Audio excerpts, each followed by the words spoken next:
Hello everyone, I'm JG and welcome back to Music Forever, where today we're doing an album review kind of slash discussion about the new Brockhampton Saturation Drafts, kind of a collection of unreleased songs and demos from Brockhampton Saturation Trilogy, the three albums that they put out earlier this year.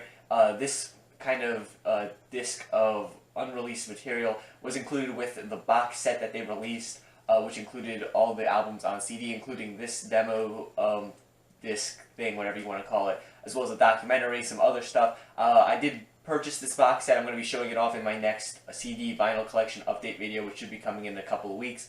But, you know, today we're just talking about the music itself on this new kind of unreleased demos discs that we have here. The reason why this is a album review kind of slash discussion as opposed to just a normal album review is because it's kind of difficult to, you know, review a collection of demos and unreleased material because this isn't really meant to be taken as like a whole thing on its own, like, you know, an album with a story or a concept to it, or just even like a structure really. It's just a collection of unreleased tracks put together kind of so that fans could get to see some of these unreleased songs that they've been teasing for a bit of time in some cases, or just demos of songs that we've already grown to love already on the Saturation Trilogy. And that's really what it's aimed at, really hardcore fans, hence why it was only officially released in that box that I was talking about. And of course you could find these things online if you try hard enough. I mean, that was expected to happen, but officially you can only get these songs on the box set that they sold, and currently I don't believe they're selling it anymore. I believe it was only like a week of sales for that, and it's no more, but I could be wrong on that. Like I said, I ordered mine, I got it, so, you know, I don't really pay attention much to whether or not they're still being sold or not. So, you know, today's kind of review discussion, I'm really just going to be going, you know, talking about some of these tracks like I would in a normal album review, but there's really not going to be a score at the end or, you know, anything really like that. I'm really just going to be talking about these songs and, you know, what I think about them. Now, talking about some of these tracks is going to be a little bit difficult considering that none of these tracks really have, well, a good amount of these tracks don't have names to them. When you're playing the CD itself, it just lists, you know, the track numbers really. It doesn't really have names for these songs, at least, you know, not really, you know, in the sense that you would expect. So pretty much, some of them we do know the names of because they're demos of existing songs, so, you know, you can assume the name is just, you know, that track, the demo of that track. And some of these songs we do know the names of either because the band themselves have confirmed them at one point or another, or they're tracks that they've been teasing for a while that the names have just been known about. So, you know, even with that said, there are still some tracks on here that don't have official names to them, so I'm just going to be referring to them as track and then whatever number in the track listing that they are, just because, you know, just because that's easier. And for the tracks that do have names to them, I will be both referring to them as, you know, the track, whatever number it is, as well as whatever name that they're kind of known as in the fan base or confirmed by, you know, the band members themselves. So with that said, I think I'm going to actually start talking about the demo tracks that we get here on this project, the demos of existing songs that we've gotten before, that is. And some of these are really interesting to hear because, you know, you kind of get to see the creative process and how they might start off at one point, these songs, and end up in a completely different direction. Just look at the, you know, demo of Fight, for example, which is on Saturation 2. However, you know, despite being a demo of Fight, it almost sounds like a completely different song. Really, the only similar part is the beat, because all the verses here, not just only who's doing the verses, are just the verses themselves, the subject matter is all completely different. So it's almost like you're getting a completely different song just over like the same beat, which is kind of cool. And, you know, it's really interesting to see, or really just think why maybe they made some of the changes that they did to end up with the final version of the track as opposed to, you know, the version that we have here on the demos. It's overall a pretty interesting experience. The same thing could be said for the demo of Sunny, which is also from Saturation 2. This one kind of starts off with, you know, the pre-chorus or pre-hook, whatever you want to call it, of the song instead of just with the verse right at the beginning, which is also pretty interesting. And that's really how a lot of these demos go, you know, as far as like the ones that we have official tracks for and then are now getting the demo versions of. Lots of times they're like similar to their original version, whether it be, you know, the beat of the track, just the overall feel of the track, but, you know, maybe you'll have a completely different verse or something like that. Or, you know, they might change the order of the verses or something like that. Another one I really like is the Junkie demo. Junkie itself was one of my favorite tracks on Saturation 2, probably my favorite track on that album. So to hear the demo version, of course, is pretty cool. I like the beat on this version. I mean, I love the one on the original, but this one's also pretty cool. Whereas the original kind of has more of like a menacing feel to it, this one kind of has a sort of mysterious, yet still really kind of dark and creepy feel to it that I do really like. and it still does go very well with the song itself. I do like how on this track you have the intro kind of part from Joba, which is really cool, and then you have an entire verse from Dom instead of just that little outro part that he does on the normal version of the song that was released on Saturation 2. But that's still, the cool part is that outro part that he does on the normal version of the song is like the last part of his full verse on the demo version. So, I thought that was really cool how you got to see, the demo and how that got manipulated eventually into the final version of the track that we got with Saturation 2. I thought that was just pretty cool. Two other tracks here on this album that we kind of got before the release of this thing, but kind of not really, were Follow and Lamb, which were originally released kind of as singles leading up to Saturation and Saturation 2.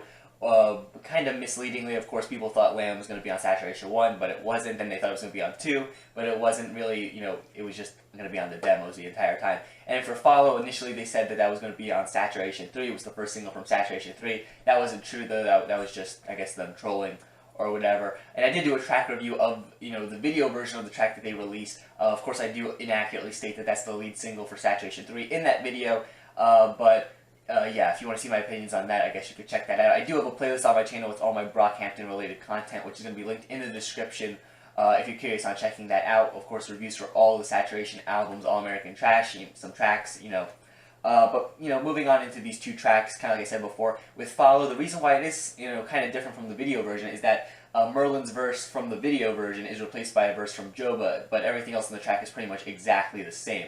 Now, I still do stand by my opinion in liking this track from my initial hearing, just because I do feel like out of all the demo tracks or these unreleased songs, I feel like it is one of the most developed that we have here, hence probably why they put it out, as like a single or something like that. I really like the hook from Kevin. It's really catchy here. The only complaint I really kind of have is that it's kind of quiet, though of course it's a demo, so you kind of expect that. All the verses here I think are really good.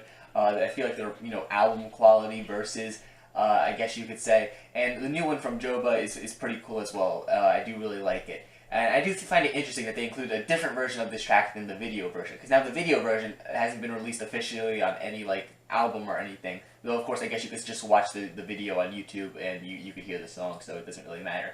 And then Lamb, of course, is another song that lots of fans have been waiting for, especially because it was revealed that this was going to be a longer version of the song from what was released on YouTube, like a 9.5-minute long song, which is pretty long. The longest Brockhampton song, at least to my knowledge, which I'm pretty sure it is the longest song that they've ever put out. And yeah, it's a pretty interesting track. For one thing, it definitely does change up aspects from the video that was the version that was released in video before. Whereas the video version of the track had a very kind of upbeat, sort of summery mood to it. This one definitely has a lot more of a, I guess you could say, depressing feel to it. Honestly, this track is really depressing overall, I would have to say. At least this version here.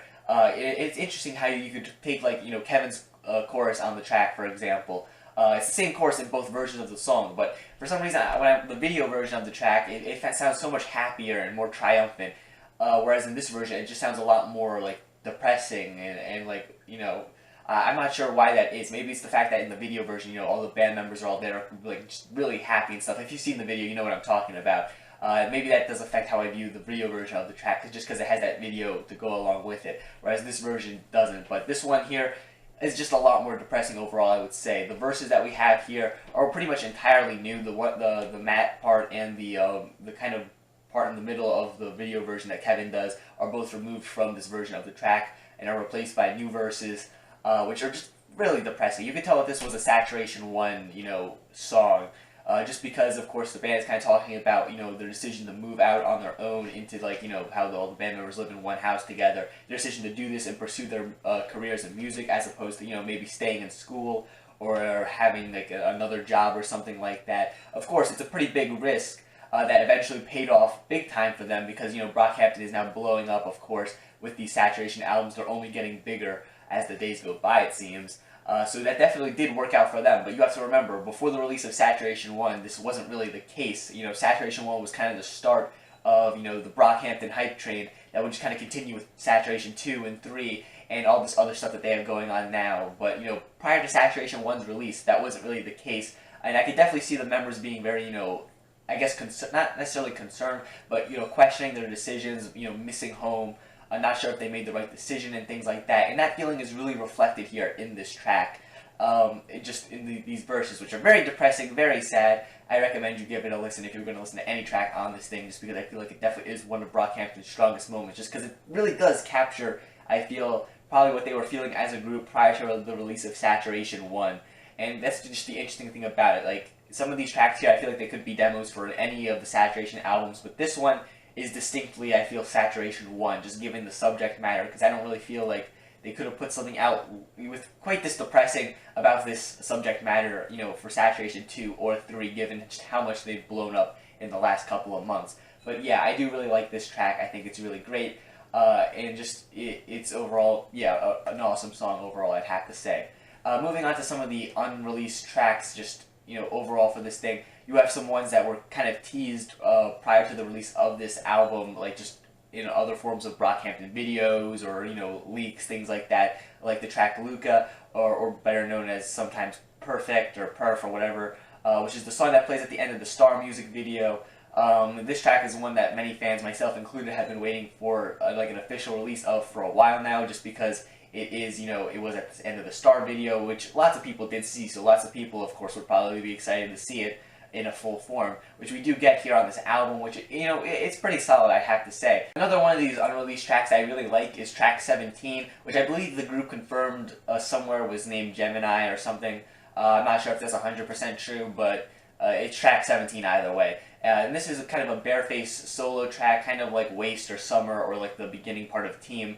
And I really do like this one as well. It kind of has a sort of spacey feel to it. And, you know, if you like songs like Waste and Summer, like I do, you're going to like this track as well, because it kind of follows in a very similar style as those tracks. Track 19 is another good one, just because I also like Bareface's hook on this track. And it's interesting to think that this is like the only Brockhampton song where he does the hook on like a hip-hop like track, really, because most of the time he's just kind of doing his own sort of track, or like a bridge or something like that, or an outro.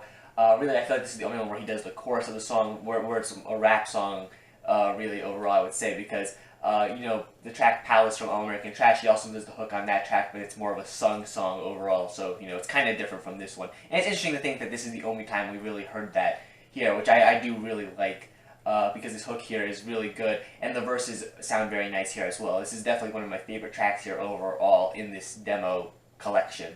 If I had to describe the sound of these unreleased tracks really overall, it would really just kind of have to be, you know, they all have the same similar sound to the Saturation Trilogy. Of course, each of those albums do kind of have their own, you know, sound to them to an extent, but here, you know, it does kind of meld together to be one sort of sound that's very, you know, recognizable, I guess, if you're a big fan of the Saturation Trilogy and that sound.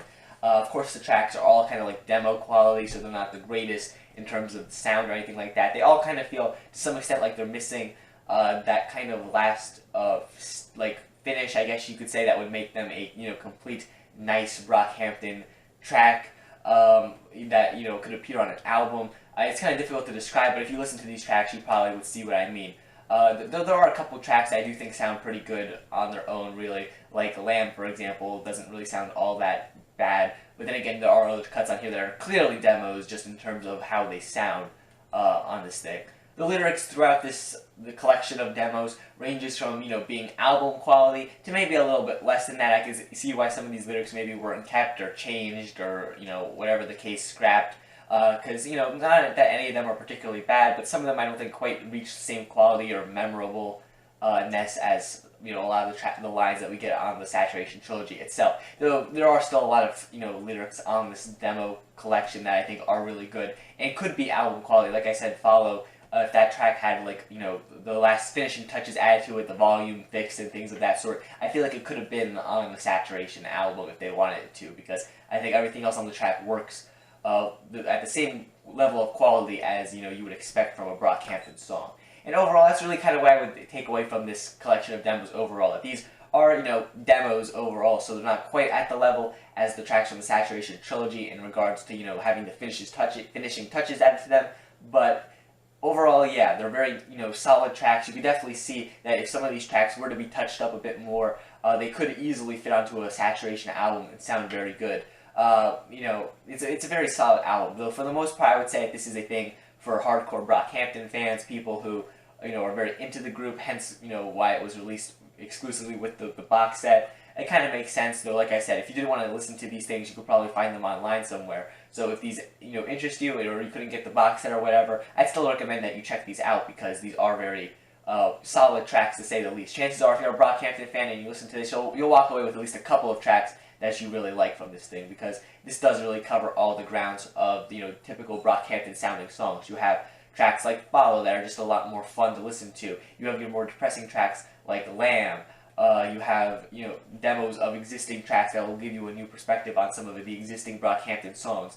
It's overall, it covers all the Brockhampton sounds and all the things that they've tried to do in a very nice package here, just in the form of demos. So yeah, if you're a hardcore Brockhampton fan, I recommend you check this thing out if you haven't done so already. Chances are you already have. But yeah, if you guys enjoyed this kind of review, discussion thing, whatever you want to call it, leave a like on the video and subscribe to the channel so you don't miss out on other music-related content here on the channel. Comment down below your thoughts on these demos. Did you enjoy them? What's your favorite demo? What's your least favorite demo?